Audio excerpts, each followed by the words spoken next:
Os irmãos se lembram que nós estamos estudando os profetas menores. São 12.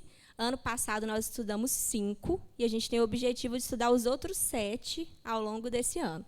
Então, o objetivo nosso durante o mês de janeiro, e finaliza hoje, é a gente revisitar os profetas que nós já estudamos, os 5 que nós já estudamos, tentando fazer uma correlação do que a gente estudou com esses profetas com o nosso Hagu, que é o acróstico, que é o DNA da nossa igreja, né? Que é a hospitalidade, o amor, a generosidade e a unidade.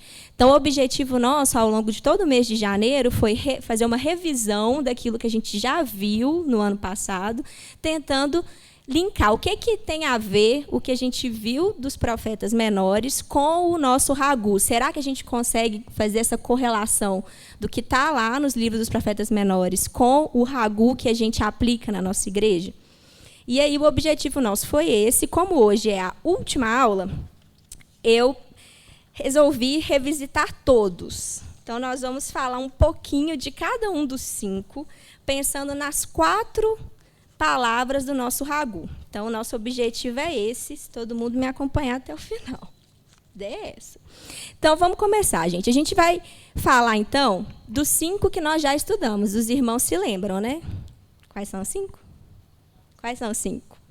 Obadias, Amós, Joel. Que é isso, Eleni? Qual? Jonas. Ah, você está com a cola. Então, Obadias, Joel, Jonas, Amós, Oséias.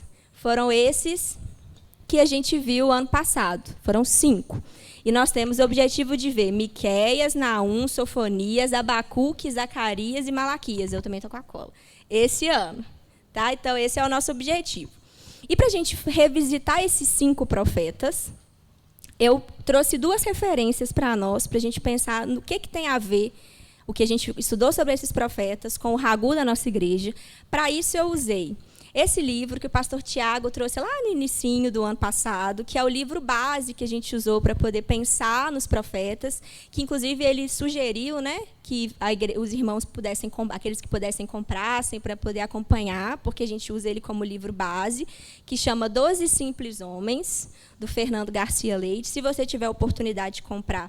É muito legal, porque é um livro, vocês estão vendo que ele é pequenininho, ele fala dos 12, então é capítulos pequenos para poder explicar. Então, é bem bacana. E eu usei também a primeira pregação do pastor Pedro no acampamento do ano passado. Alguém lembra? O que o pastor Pedro falou na primeira pregação dele do acampamento do ano passado? Você lembra, Dai? Não? Você não lembra nem que você comeu ontem, né? Então, ó, o que o pastor Pedro falou na primeira pregação dele do acampamento do ano passado? E aí já fica a dica que esse ano também vem só pregação top, hein, gente? Se fosse vocês, eu ia. Então, primeira pregação do pastor Pedro no acampamento do ano passado, ele falou para nós sobre o Hagu. E ele trouxe os contrapontos do Hagu, vocês lembram? Que ele trouxe, você lembrou, né, Pedrinho? Então, ele falou sobre o que não é o Hagu. Quais são os contrapontos? Qual que é o contraponto? Né, do amor, o contraponto da generosidade, da hospitalidade, da unidade. E o que nós, como a igreja, precisamos fazer para aplicar o Hagu no nosso dia a dia? Foi isso que ele falou.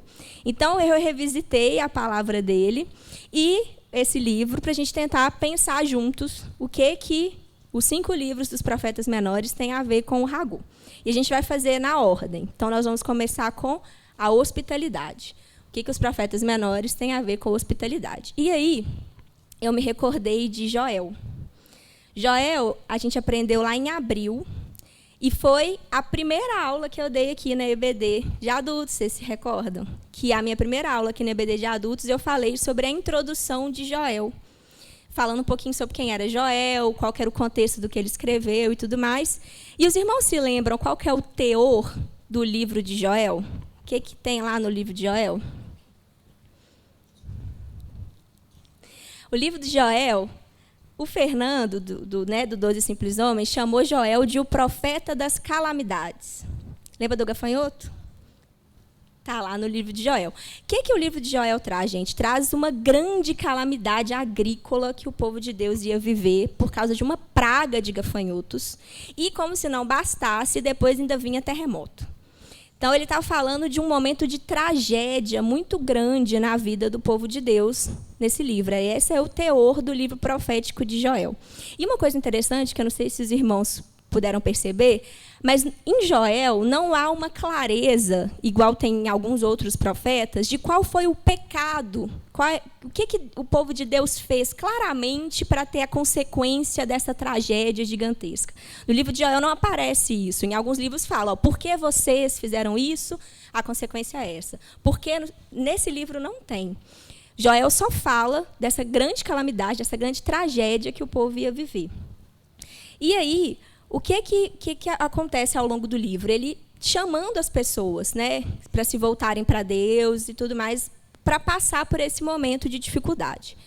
E aí, nesse livro dos 12 Simples Homens, uma parte muito interessante que o Fernando faz é falando assim, beleza, uma vez que a tragédia se abate sobre as nossas vidas, nem sempre a gente sabe por quê, nem sempre é uma consequência de algo que a gente fez, às vezes simplesmente acontece.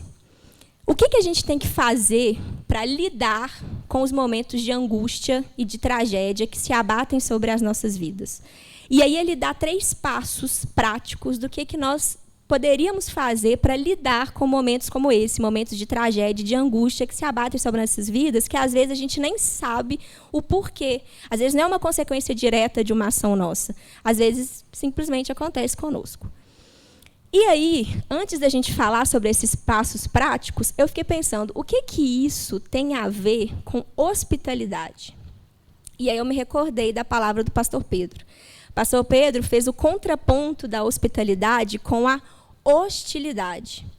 E quando ele foi falar da hospitalidade, o que ele falou? Que nós, como igreja, e aí a gente pode pensar de forma institucional, mas também podemos pensar que nós, individualmente, como igreja, nós deveríamos ser lugar de refúgio, descanso, segurança, socorro e misericórdia. Então, quando ele foi falar do conceito de hospitalidade da igreja, de forma coletiva e de forma individual, nós, como igreja, individualmente, nós deveríamos ser, uns para os outros, lugar de refúgio, descanso, segurança, socorro e misericórdia. E aí, pensando nisso, será que a gente tem exercido esse tipo de hospitalidade aqui entre nós? Com as pessoas que vêm de fora, com nossos irmãos que convivem conosco diariamente? Pensando de forma prática, o que o Fernando fala? Que para a gente lidar com momentos de angústia, a gente vai passar por 3 passos. O primeiro passo, ele chamou de tempo de chorar.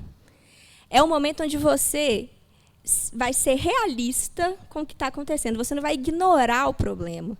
Você vai entender que o problema existe. Vai acolher aquele problema e vai sofrer. Porque, infelizmente, angústias, provações, calamidades causam sofrimento. E você vai entender que isso faz parte do processo. E que Deus está com você nessa parte do processo também. E nós, como a igreja, como que nós exercemos hospitalidade quando nós ou quando a pessoa ao nosso lado está passando por esse primeiro passo? Nós podemos oferecer para o nosso irmão o nosso tempo, nós podemos oferecer os nossos ouvidos e nós podemos oferecer os nossos ombros para ele chorar. Então, a gente vai fazer isso, aí tem um detalhe, sem julgar, ou sem diminuir a dor do outro.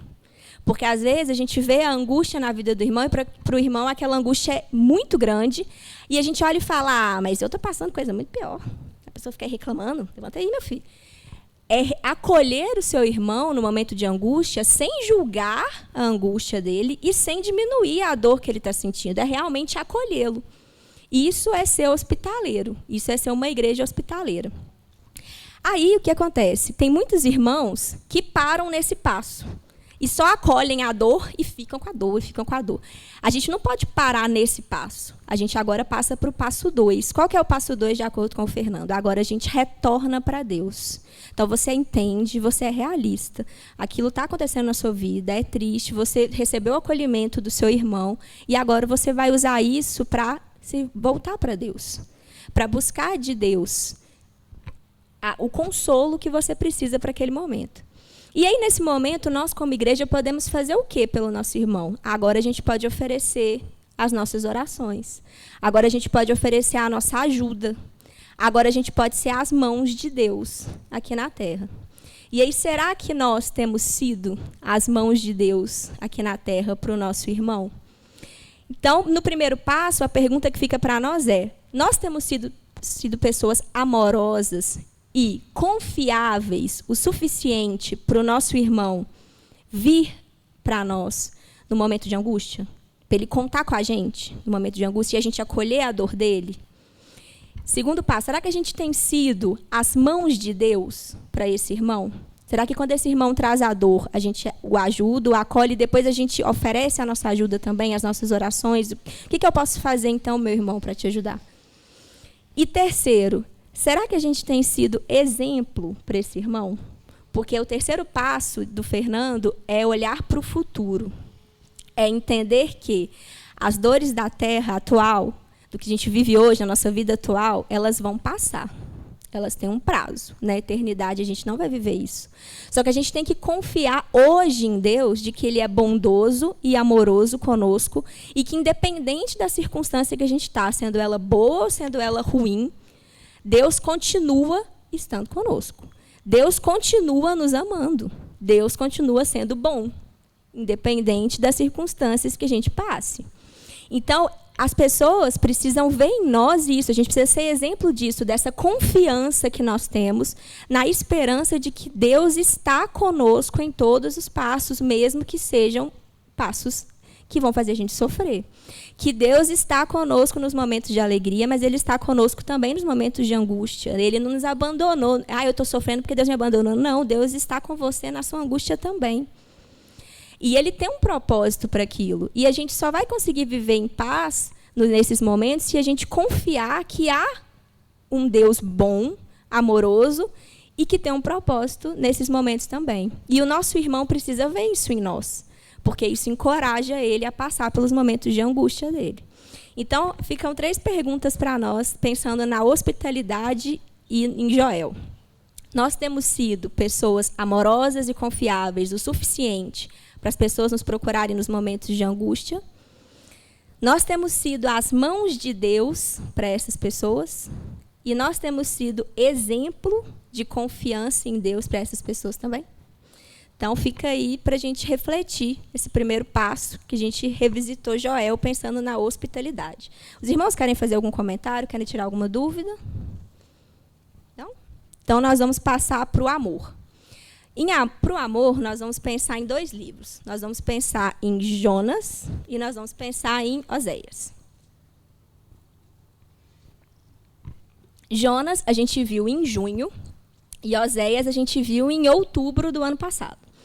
O livro de Jonas, eu acredito que seja o livro que os irmãos mais têm familiaridade da história, porque a gente ouve ela desde pequenininho. É uma história que é contada no ministério infantil. Você se lembra do profeta que foi engolido pelo peixe grande, ficou 3 dias na barriga do peixe, depois saiu da barriga do peixe. Então, a gente tem essa memória dessa história. Então, talvez dos livros dos profetas menores, Jonas seja o livro que a gente mais tem conhecimento, né? A gente estudou ele em junho do ano passado. E aí, por que eu pensei da gente pensar Jonas na questão do amor? Quando o pastor Pedro levou a mensagem lá para nós, da questão do ragu e o contraponto do ragu, o contraponto que o pastor Pedro trouxe para o ragu, do amor, foi a indiferença. E aí, pastor Pedro me permitindo, eu gostaria de acrescentar um outro contraponto, que é o rancor. Então, o que é o contraponto do amor? A indiferença e o rancor. Por que eu pensei em Jonas? Porque a gente pode interpretar Jonas de várias formas, mas a gente consegue interpretar vendo que Jonas foi indiferente e rancoroso com a galera lá de Nínive, quando ele resolveu que ele não ia levar a profecia. Porque qual que é a história, gente? Vocês lembram, né? Jonas, Deus chama Jonas e fala assim: meu filho, vai lá em Nínive, capital da Síria. A gente já viu a Síria em vários momentos aqui, porque é um povo que sempre foi um povo que guerreou contra o povo de Deus, que é muito cruel contra o povo. Então, a gente já escuta a Síria em vários livros. E aí, Deus vai, chama Jonas e fala assim: você vai lá na capital, sabe aquele povo do mal lá? Então, você vai lá na capital e vai profetizar contra eles. Aí você pensa, né? Vai profetizar contra um povo que é do mal. Aí Jonas fala, só que não. Pega o barco e vai para o outro lado. Então, eu queria ler com vocês 2 passagens de Jonas. Vamos ler Jonas 1. Deixa eu abrir aqui, eu marquei tudo aqui, aí está com 4 marca-textos. Achei. Vamos ler Jonas 1, do 1 ao 3. Os irmãos conseguiram abrir aí a Bíblia? Sim, senhora, vou esperar. Pronto? Então, vamos. Jonas 1, de 1 a 3. O Senhor deu esta mensagem a Jonas, filho de Amitai. Apronte-se e vá à grande cidade de Nínive. Anuncie meu julgamento contra ela, pois vi como seu povo é perverso. Jonas se aprontou, mas foi na direção contrária, a fim de fugir do Senhor. Desceu ao porto de Jope, onde encontrou um navio que estava de partida para Tarsis. Comprou a passagem e embarcou para Tarsis, a fim de fugir do Senhor. Muito bem, agora a gente vai lá para o 4. Vamos lá para o capítulo 4 e vamos ler o 4 de 1 a 3. Que isso, hein, menino? Tá bom mesmo. Põe aí para nós. Muito bem. Com isso, desgostou-se Jonas extremamente e ficou irado. E orou ao Senhor e disse, Senhor, não foi isso que eu disse, estando ainda na minha terra? Por isso me adiantei, fugindo para Tarsis, pois sabia que o Senhor é clemente e misericordioso, e tardio em irar-se, e grande benignidade, e que te arrependes do mal. Peço-te, pois, ao Senhor, tira a minha vida, porque me é melhor morrer do que viver. O contexto dessa passagem é o seguinte, Jonas, ele explica para Deus agora por que ele não foi. Ele não foi para Nínive por 2 motivos. Porque ele estava com medo, porque era um povo perverso, ele ia chegar lá e profetizar contra esse povo.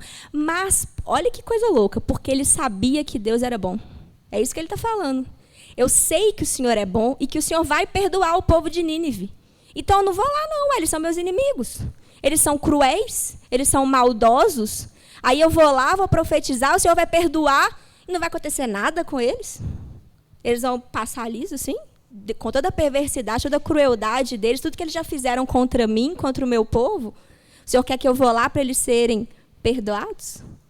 Então, vocês percebem que o coração de Jonas tem 2 sentimentos que a gente pode, tem vários, né? Mas 2 que a gente pode tirar para nós aqui. Primeiro, Jonas não amou aquele povo o suficiente para pagar um preço de ir lá levar a palavra de Deus para eles.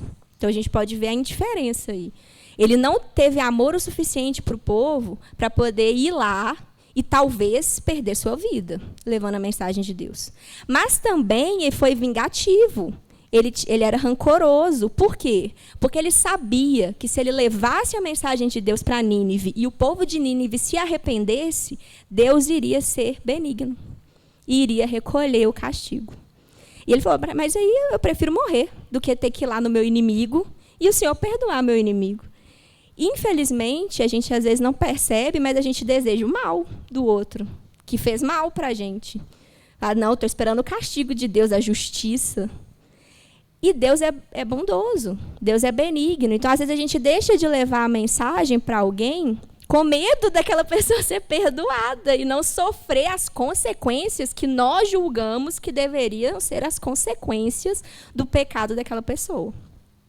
E isso é completamente o contrário do Ragu, do que Deus espera de nós como uma igreja amorosa. Então, dessa parte de Jonas, eu tirei 2 coisas. A primeira é que, para a gente exercer o amor, nós precisamos se importar o suficiente com o outro para pagar um preço.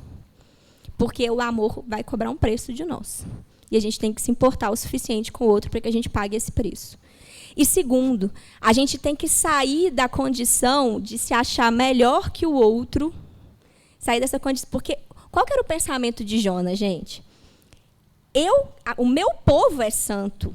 O meu povo segue os ordenamentos de Deus. Então, meu povo merece ser salvo. Meu povo merece ser perdoado, mas o povo de Nínive não. Eles são cruéis, eles são maldosos. Eles fazem coisas ruins, então eles não merecem. Então, qual que no final, se a gente parar para pensar, o que Jonas está pensando? Que eu sou bom demais. Sou eu que sigo a Deus. Então, quem tem que receber perdão e graça sou eu, mas o meu irmão, que às vezes faz coisas erradas, ele não merece, não. Quem merece sou eu. Eu não estou seguindo o que Deus está falando. Então, a gente tem que sair dessa condição e entender que nós somos tão pecadores quanto o outro. E que se Deus foi bondoso e misericordioso o suficiente para nos perdoar, Ele é bondoso e misericordioso o suficiente para perdoar o outro. Às vezes, de um pecado que nós julgamos que era imperdoável. E é a nossa função levar a palavra de Deus para Ele também. Mesmo que a gente depois vai falar assim, pô, Deus, você perdoou mesmo? Mas você viu o que ele fez? Que foi o sentimento de Jonas. Então, o que é o contrário ao amor de Ragu, que a gente vê em Jonas? A indiferença e o rancor. E aí, por que eu lembrei de Oséias? Os irmãos se lembram qual que é a história de Oséias? Vamos ler Oséias 1, para a gente recordar? Põe aí para nós, Gabriel. Oséias 1. Vai cair todos os marca-textos que eu botei aqui. Jesus Cristo.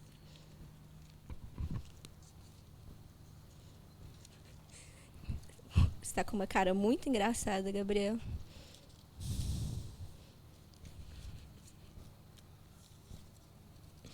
Foi? Arrasou. Oséias 1. Palavra do Senhor que foi dirigida a Oséias, filho de Beere, nos dias de Uzias, Jotão, Acás e Ezequias, reis de Judá, e nos dias de Jeroboão, filho de Joás, rei de Israel. Pode passar. Quando pela primeira vez falou o Senhor por intermédio de Oséias, então o Senhor lhe disse, vai, toma uma mulher de prostituições e terás filhos de prostituição, porque a terra se prostituiu, desviando do Senhor. Qual que é a história de Oséias, gente? Deus chama Oséias e fala assim, eu quero que você tome uma prostituta, faça ela de esposa, tenha filhos com ela e a perdoe. Basicamente é isso que Deus está falando. Aí, vamos abrir o 6. Abre o 6 aí para nós, Gabriel. 6:6.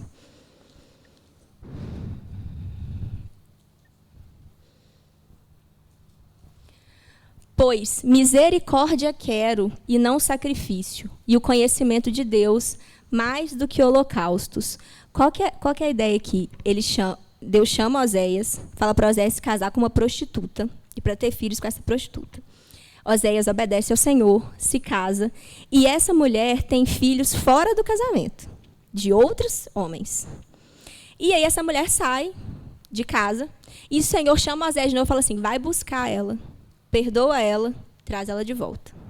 E aí, qual que é o contexto? O que o Senhor está querendo dizer? O Senhor está querendo falar sobre o povo dele. Essa prostituta somos nós. É isso, a ideia do texto é essa. A prostituta somos nós, o povo de Deus.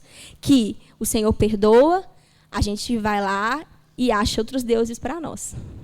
Aí, passa um pouquinho, o Senhor vai lá, busca a gente de novo, aí a gente fica bem bonitinho, passa um pouquinho, a gente está caçando outros deuses para nós. Aí Deus vai lá e puxa a gente de novo. Essa é a ideia. A prostituta aí é o povo de Deus. E Deus está ensinando no livro de Oséias sobre o perdão. Ele está mostrando para Oséias que como ele é benigno, misericordioso, gracioso e perdoa o seu povo, Oséias também perdoa a esposa. E aí, gente, qual que é o pré-requisito para aquela ideia da gente não ser rancoroso? É a gente conseguir perdoar.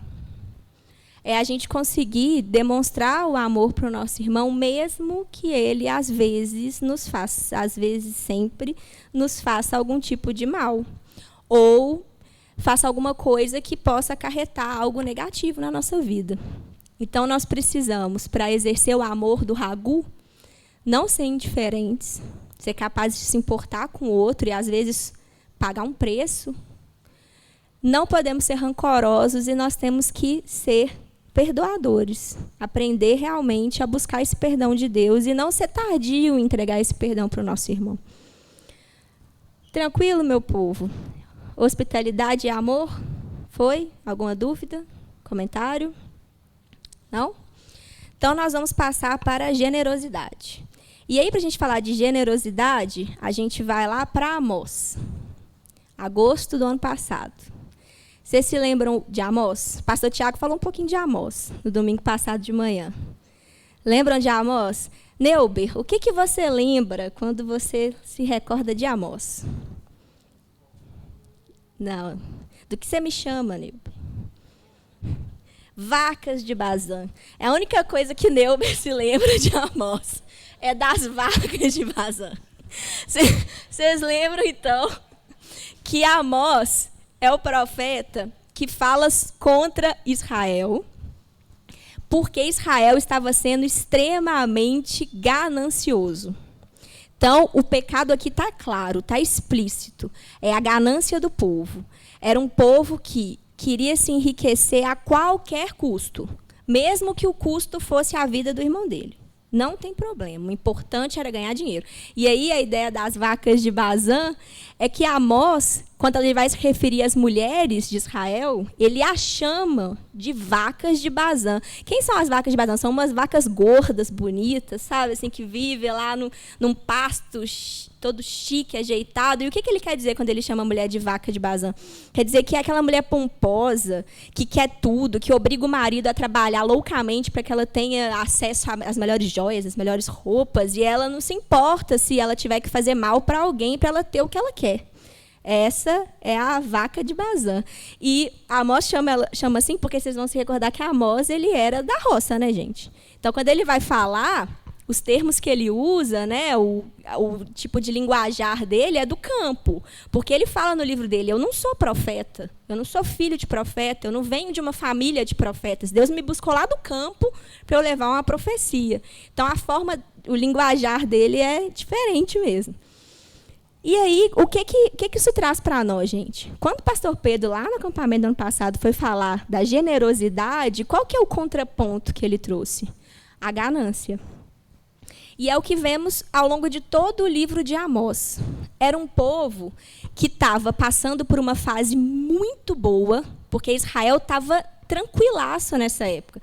Não tinha guerra, o rei estava nadando no dinheiro, e a galera, ao invés de ver esse momento de bonança como uma bênção de Deus, graça, e se voltar para Deus, aí que eles queriam mais dinheiro, mais dinheiro. Tem uma passagem de Amós, não sei se vocês lembram que eu falei, que o irmão queria até o pó da terra que estava na cabeça do outro, porque antigamente, quando o pessoal era muito pobre, uma forma de demonstrar a sua pobreza era pegar um pouquinho de terra e jogar na cabeça. Isso demonstrava assim, eu sou pobre mesmo. E aí o outro, o rico, queria até aquele pouco de pó da cabeça do irmão. Se ele tivesse que vender o irmão para ganhar alguma coisa, ele vendia. Essa era a ideia. E a gente está falando aqui isso eu falei na época, mas a gente está falando aqui de povo de Deus, que era extremamente ganancioso. Então, o que nós temos, então, o contraponto, então, da generosidade? É essa questão da ganância. Então, vamos abrir Amós, vamos ler 2 pedacinhos de Amós só, por favor. Vamos ler Amós 2, 6 e 7. Assim diz o Senhor, por 3 transgressões de Israel e por 4 não sustarei o castigo, porque os juízes vendem o justo por dinheiro e condenam o necessitado por causa de um par de sandálias. Suspiram pelo pó da terra da cabeça dos pobres e pervertem o caminho dos mansos. Um homem e seu pai coabitam com a mesma jovem e assim profanam o meu nome. Abre para nós também, Gabriel, 4, de 1 a 5. Ouvi essa palavra, vacas de Bazã, que estáis no monte de Samaria, oprimis os pobres, esmagais os necessitados e dizei a vosso marido, dá cá e bebamos. Jurou o Senhor Deus pela sua santidade que dias estarão para vir sobre vós, em que vos levarão com anzóis e vossas restantes com figas de pesca. Saireis cada uma em frente a si pelas brechas e vos lançareis para Hermon, disse o Senhor. Vinde a Betel e transgredi a Gilgai, e multiplicai as transgressões, e a cada manhã trazei os vossos sacrifícios, de 3 em 3 dias os vossos dízimos, e ofereceis sacrifício de louvores do que é levedado, e apregoai ofertas voluntárias, e publicai-as, porque disso gostais, ó filhos de Israel, disse o Senhor. Aqui, gente, no 4 e 5 é uma ironia. Amós está sendo irônico. Vem mesmo, traz o dízimo. Traz o dízimo, faz o teatro todo que você gosta de fazer lá na igreja, que é isso que vocês gostam, né? Vocês gostam de teatro, de fingir que vocês são generosos, que vocês são bondosos, que vocês são amorosos, mas deixa eu te contar, Deus está vendo que é mentira. Então, o que a gente via nesse povo? Um povo que era insensível àqueles que tinham pouco ou não tinham nada. Tinham coragem de tomar o restinho do outro, que tinha quase nada. Não tinha coragem de estender a mão para ajudar quando precisasse, porque estava querendo só para si. Se precisasse pagar um preço com a própria vida para ganhar dinheiro, pagava. Se precisasse pagar o preço com a vida da esposa, pagava. Se precisasse pagar o preço com a vida do irmão, pagava para ganhar mais. Mais dinheiro, mais poder. E aí, gente, eu fui lá no dicionário de Oxford para trazer qual que é o conceito de generosidade. E o que esse dicionário traz para nós?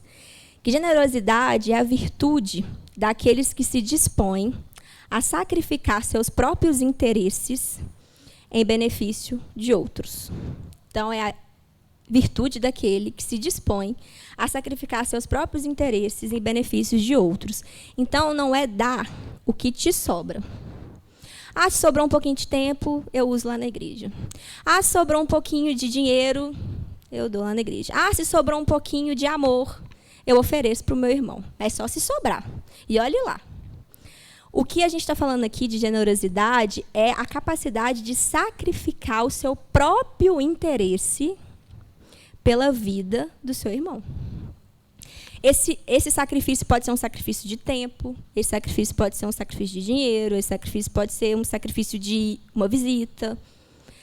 É dar aquilo que o irmão precisa e não aquilo que está sobrando. É dar para a igreja aquilo que a igreja precisa e não aquilo que está sobrando para você. Porque o povo lá de Amós, eles davam as sobras. Se sobravam um pouquinho de nada, e olhe lá, dava. Mas o que Deus está querendo aqui com a generosidade, que é o inverso, né, da ganância, é você ser disposto a se sacrificar e a entregar aquilo que é necessário e não aquilo que está sobrando para você. Hospitalidade, amor, generosidade, já fomos. Alguma dúvida, gente? Algum comentário? Não? Vocês estão quietinhos hoje? Vamos falar de unidade, então. Vamos terminar de unidade. Para falar de unidade, nós vamos lá em Obadias. Obadias foi o primeiro livro, o primeiro profeta menor que a gente estudou no ano passado. E uma curiosidade é que ele é o menor livro do Velho Testamento. É um livro bem pequenininho mesmo. Então, como ele é um livro bem pequenininho, e hoje não vai ter nem culto, a gente está com tempo, vamos ler o livro de Obadias inteiro. Você põe para nós, Gabriel? Já está lá? Você é bom, hein, cara? Vamos ler juntos? Alguém começa aí para nós?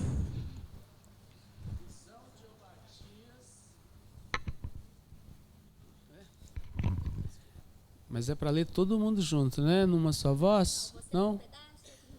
É? Então tá. Visão de Obadias. Assim diz o Senhor Deus a respeito de Edom. Temos ouvido as novas do Senhor, e às nações foi enviado um mensageiro que disse: Levantai-vos, levantemo-nos contra Edom para a guerra.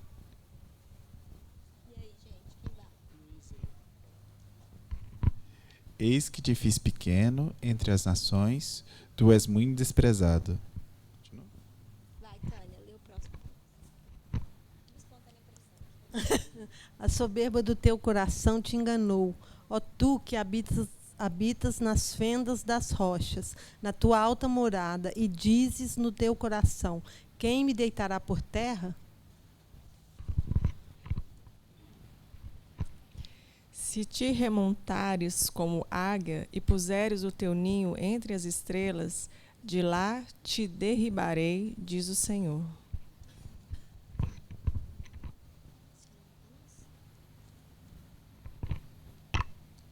Eu não enxergo bem. Não, então a gente Então eu leio para a senhora. Se viesses a ti, ladrões, eu, roubadores de noite, como estás destruído, não furtarás só o que lhes bastasse? Se a ti viessem os vindimadores, não deixariam pelo menos alguns cachos? Vai lá, Douglas. Você tá superando. Como foram rebuscadas os bens de Esaú? Como foram esquadrinhadas os seus tesouros escondidos?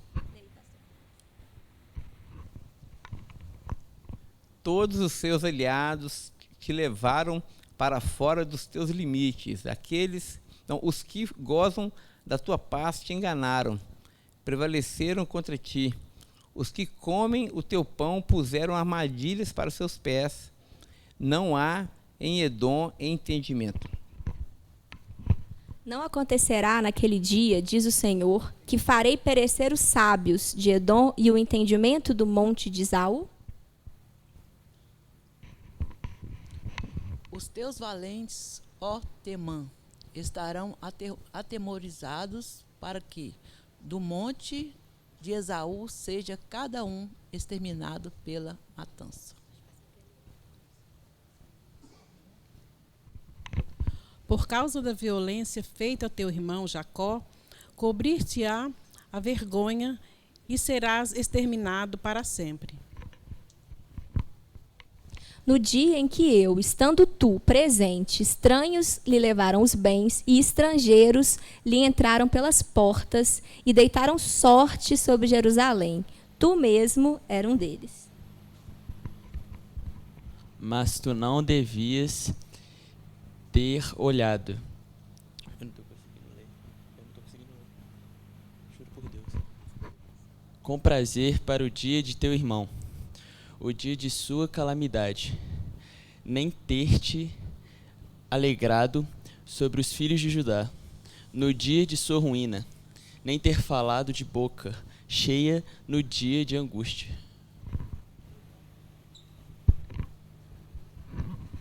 Não devias ter entrado pela porta do meu povo no dia da sua calamidade. Tu não devias ter olhado com prazer para o seu mal no dia da sua calamidade, nem ter lançado mão nos seus bens no dia da sua calamidade. Não devias ter parado nas encruzilhadas para exterminares o que escapassem, nem ter entregado os que lhe restassem no dia da angústia. Porque o dia do Senhor está prestes a vir sobre todas as nações. Como tu fizestes, assim se fará contigo. O teu mal feito tornará sobre a tua cabeça.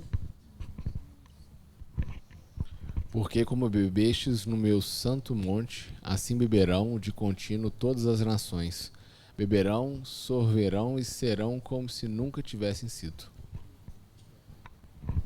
Mas no monte de Sião haverá livramento, o monte será santo, e os da casa de Jacó possuirão as suas herdades. A casa de Jacó será fogo, e a casa de José chama, e a casa de Esaú restolho. Aqueles incendiarão a este e o consumirão, e ninguém mais restará da casa de Esaú, porque foi o Senhor que o falou. Os de Neguebe possuirão o monte de Esaú, e os da planície aos filisteus. Possuirão também os campos de Efraim e os campos de Samaria, e Benjamim possuirá a Gileade. Os cativos do exército dos filhos de Israel possuirão os cananeus até Sarepta, e os cativos de Jerusalém, que estão em Serafade, possuirão as cidades do sul. Salvadores hão de subir ao monte Sião, para julgarem o monte de Esaú, e o reino será do Senhor.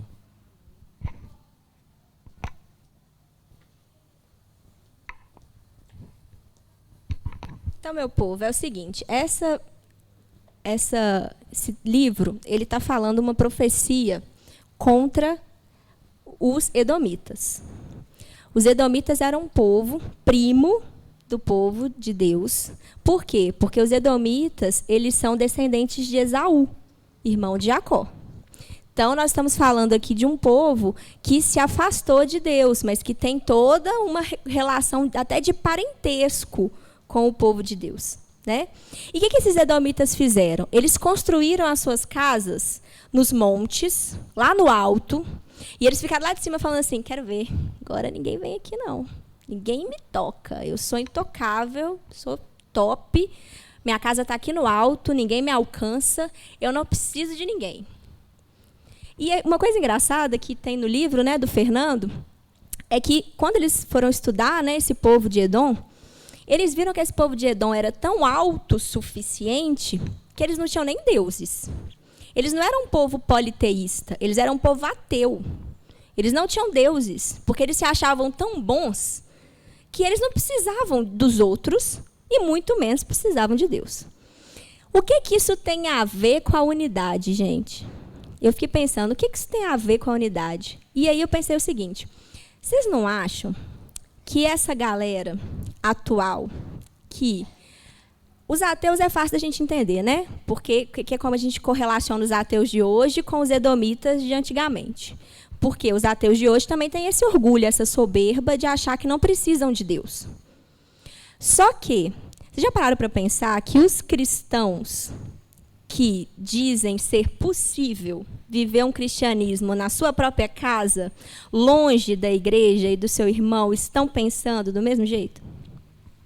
Estão pensando que eles são tão bons, tão autossuficientes, que eles não precisam do irmão. Eu posso buscar Deus sozinho, se eu quiser. Eu posso viver o cristianismo sozinho. Eu não preciso perder tempo indo numa igreja. Eu não preciso ser exortado pelo meu irmão. Eu não preciso ser encorajado pelo meu irmão. Eu não preciso do corpo. Eu me viro sozinho. Estou muito bem. Melhor assim. Esse é o mesmo tipo de mentalidade dessa mesma galera.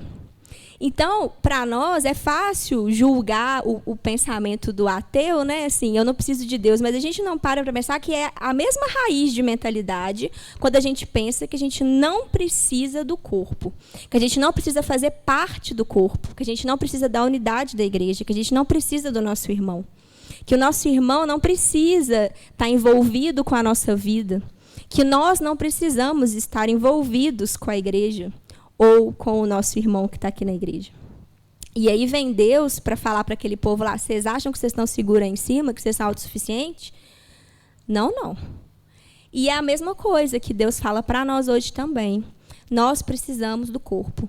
Não tem cristianismo sem igreja, sem corpo, sem a gente estar aqui, ó, sem a gente permitir que os irmãos tenham valor para nós, sem a gente permitir ser exortados, encorajados, que o irmão fale conosco. Não tem como a gente ter cristianismo sozinho. Só você e Deus. Porque as mãos de Deus, os olhos de Deus, a gente não falou isso já? Os ombros de Deus somos nós, uns para os outros. Então, a manifestação de Deus acontece no meio do seu povo. Então, a gente precisa estar no meio do povo para que a gente receba a manifestação do poder de Deus. Então, o que é? Esse texto tem a ver com a unidade. E isso vale para todos os textos, e assim a gente encerra, tá? Os irmãos perceberam que todos os textos dos livros, dos últimos, né, os últimos 5 livros dos profetas menores que nós falamos, eles trazem um problema grave da falta do ragu. E aí é por isso que um profeta é levantado e profetiza contra e sofre alguma consequência. O que a gente pode perceber claramente em todos os livros é quando o ragu não está presente, deu ruim. Então, isso a gente tem que levar para nós, para a nossa igreja, né? Eu acho que a gente pode tirar de grande mensagem para nós é isso. É que, quando a gente estuda, né, esses textos proféticos, Deus está levantando uma voz profética no meio de um povo que não está vivendo aquilo que ele espera. E o que Deus espera? Hospitalidade, amor, generosidade e unidade. Então, a gente viu, né, que na hospitalidade Deus espera de nós sermos refúgio, sermos casa, abençoarmos nosso irmão. Nós vimos que na questão do amor, nós precisamos pagar um preço, tirar o rancor do nosso coração, perdoar o nosso irmão. Na questão da nossa generosidade, é a gente oferecer aos outros e à igreja, não o que sobra, mas o que o que precisa, né? O que o nosso irmão precisa, o que a igreja precisa. E aqui é que Deus se importa muito com a unidade. Nós precisamos estar envolvidos no corpo de Deus, no corpo da igreja. Nós precisamos permitir que o irmão possa fazer diferença na nossa vida, e nós precisamos fazer diferença na vida do irmão que está ao nosso lado. Então, assim, a gente encerra a revisão dos 5 livros que a gente já estudou. A partir, né, da próxima EBD, que vai ser depois do carnaval, depois do acampamento, a gente começa a falar dos próximos 7 livros. E aí, como a gente não tem culto agora, a gente ainda, se quiser, a gente pode ficar um tempinho. Alguém gostaria de fazer um comentário, falar um pouco sobre o que vocês acham que mudou na vida de vocês estudando um pouco os profetas menores? Se tem alguma mensagem que ficou mais latente para vocês? Alguém gostaria de ou tirar alguma dúvida? Que depois nós vamos passar para os próximos 7 profetas.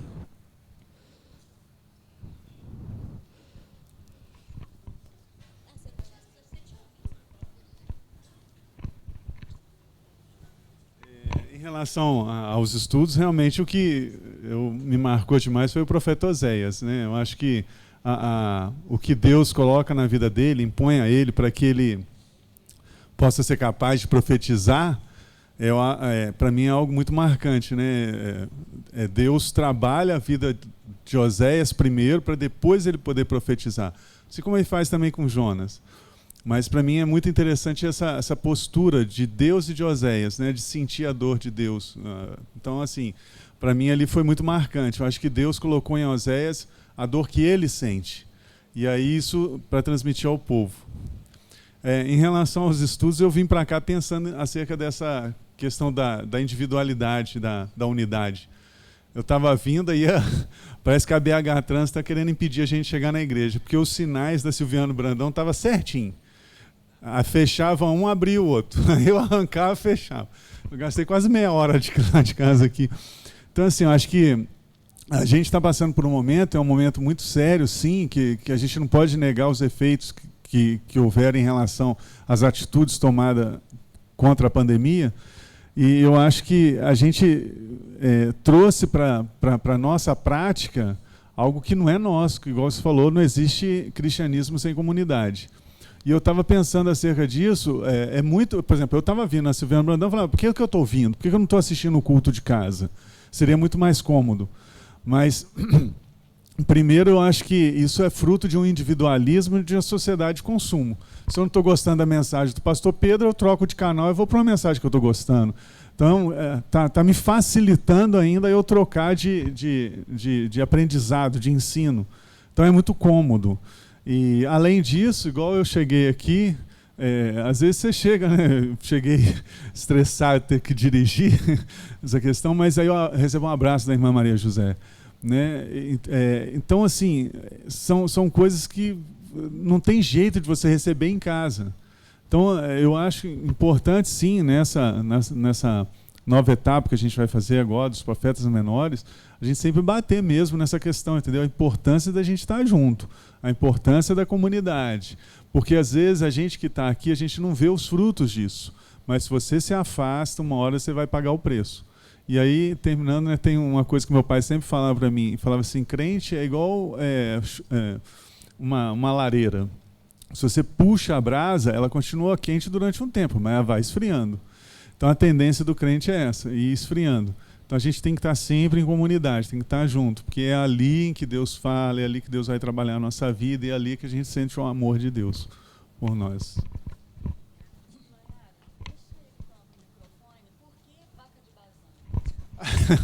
Isso é um elogio às mulheres, entendeu? Para as mulheres se sentirem mais valorizadas. Então, assim, é uma recomendação. Todo marido, quando quiser agradar a mulher, né? Dá um presente para a vaca de Bazã. Pode ser flores, né? Meu Jesus.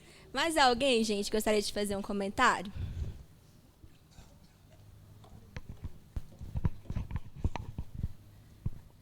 Bom dia, igreja. Adorei a fala dele. Amei, amei, amei.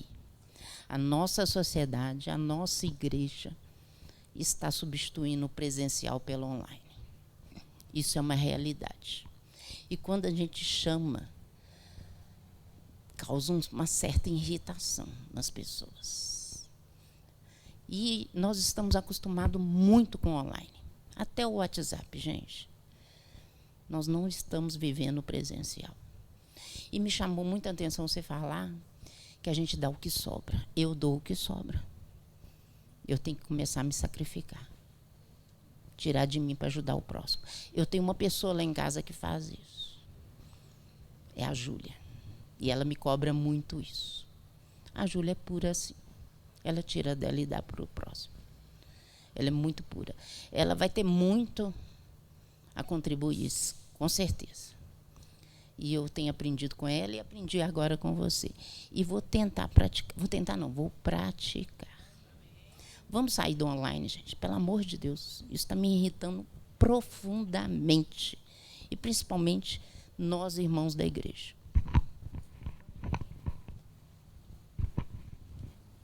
Fala, Dudu. Vou levar aí para você, peraí.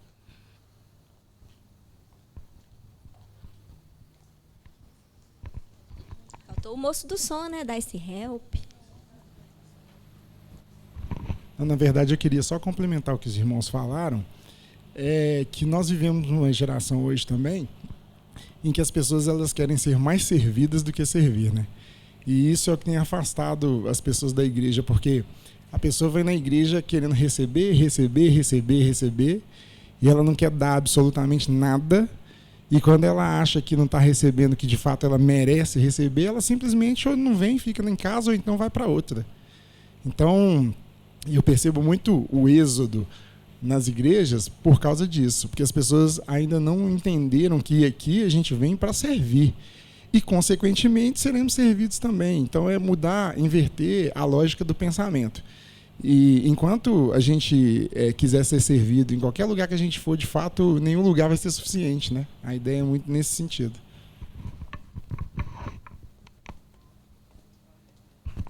Mais alguém, gente?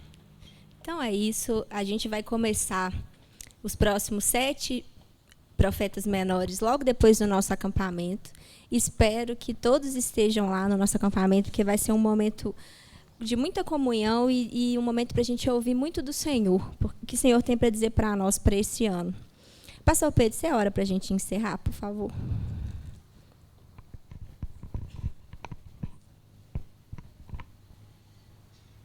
Excelente aula.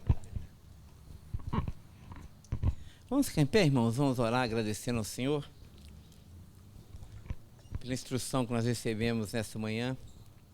Obrigado, Senhor, obrigado porque o Senhor continua falando à sua igreja e nós precisamos tanto não apenas ouvir a sua voz, mas sobretudo ter um coração obediente para que possamos praticar a tua palavra, Senhor, porque a fé sem obras é morta. Portanto, ó Deus, nos dá a capacidade, nos dá a inclinação para viver aquilo que o Senhor tem para nós, na nossa vida cotidiana, na nossa vida comunitária, seja com a Betel, Senhor, nesse desafio desse ano de construir uma igreja sustentável. Ó Deus, que essa igreja possa compreender da forma mais evidente, mais clara possível a centralidade e a importância de cada um nessa construção, para que a gente possa se dispor à sua obra, Senhor, com o coração aberto, com os recursos abertos, para que o Senhor possa nos usar. Muito obrigado pelo grande privilégio que nós temos de fazer parte da sua obra. E assim que a graça do Senhor Jesus, o amor de Deus, o nosso bondoso Pai, e a doce comunhão do Teu Santo Espírito seja com todo o povo, espalhado por toda a terra, não apenas hoje, mas até o dia de Cristo Jesus. Amém. Amém e amém. Domingo abençoado a todos, irmãos. Até logo mais às 19 horas, se Deus assim permitir.